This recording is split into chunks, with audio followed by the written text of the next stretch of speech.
Located between Richland and Brighton in Washington County, a 1,417-acre state park holds natural and historic treasures. Come along with Notes on Iowa as we explore Lake Darling State Park. Part of the Iowa Conservation Commission's plans to create improved access to artificial lakes for Iowans during the post-World War II era, the site near Washington came under state control during 1947. Situated along the Honey Creek tributary of the Skunk River, the site's valleys proved an easily engineered site for an impoundment dam and reservoir. During the late 1940s, a $256,000 dam rose over Washington County to impound what was then the largest artificial lake in the state. Although the later federal projects at Saylorville and Red Rock would dwarf Lake Darling, the 150,000 cubic yards of earth piled into the dam and the 15,000 cubic yards of rock used for riprap represented a historic undertaking for the Iowa Conservation Commission. On September 17, 1950, the Iowa Conservation Commission officially proved ready to dedicate Lake Darling State Park. Named for two-time Pulitzer Prize-winning cartoonist J.N. Ding Darling, the park sought to honor the influential Iowan's legacy as a conservationist. Darling's influence on Iowa's public lands long predated the dedication of the park. Credited as the visionary behind the state's 1933 Iowa 25-year conservation plan, which brought all of Iowa's state lands and waters under one agency, Darling long advocated for improved access to nature for all Iowans. Part of the 25-year plan focused on the creation of artificial lakes, like Lake Darling, throughout southern Iowa. Darling personally set the impoundment gate on the dam built to create the lake in a ceremony prior to the dedication. With the waters filling in, Darling again was on hand in September of 1950 to celebrate the dedication of a new lake and state park named in his honor. Across the 1950s, development helped to provide amenities to the park. Construction of a beach house, campgrounds, boat ramps, picnic areas, and trails all followed the park's dedication. By the 1960s, the development of the park allowed for the site to stand as a favorite for many throughout southeastern Iowa. However, almost immediately after opening, siltation started to cause issues to the newly christened lake.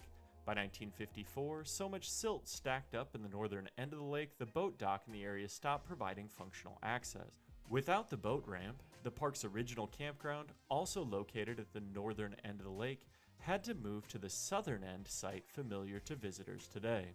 Over the 1960s, the relocation of amenities paired with initial projects aimed at offsetting the siltation issues at the park. However, the 41-to-1 ratio of watershed to lake area proved a constant challenge. Other improvements and amenities also came online during the 1960s and 1970s, including a memorial honoring Ding Darling during 1962. While the park thrived over its first 50 years, sedimentation and other water quality issues continued to threaten the long-term viability of the lake and park. Common to many of the artificial lakes created in southern Iowa as a result of the 1933 25-year conservation plan, the lake shrank due to erosion and sedimentation from the watershed. Reduced in size from 302 acres at initial filling to 267 acres by the year 2000, the overall quality of water at the lake stood as poor. However, thanks to a dedicated effort spearheaded by locals and supported by state officials, the park underwent a transformative era of reinvention during the early 21st century. A lake draining and re-engineering project removed over 300,000 cubic feet of silt, and the Iowa Department of Natural Resources sought to work with landowners throughout the 12,500-acre watershed to reduce erosion and runoff.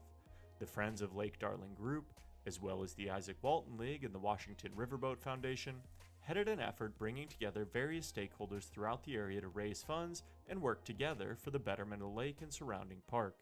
In 2014, a rededication ceremony took place to celebrate the restored lake and park amenities. While the large-scale project proved a success, water quality continues to represent a significant challenge at the park.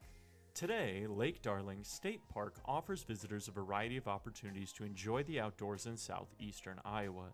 Iowa's anglers enjoy testing the waters for a variety of fish species with easy access provided by a boat ramp, shoreline fishing opportunities, and an ADA-accessible fishing pier. The park boasts 11 cabins and a modern campground for guests hoping to spend the night. A variety of trails wind through diverse habitat, including an accessible 1.5-mile-long paved trail to offer options for visitors hoping to take in the scenery.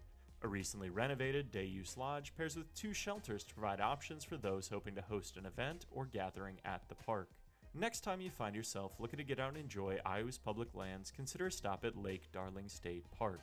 A truly stunning representation of Iowa's natural beauty and a testament to the necessity of maintaining opportunities to get outdoors for all Iowans, Lake Darling State Park shines a must-visit for all people hoping to see Iowa slowly.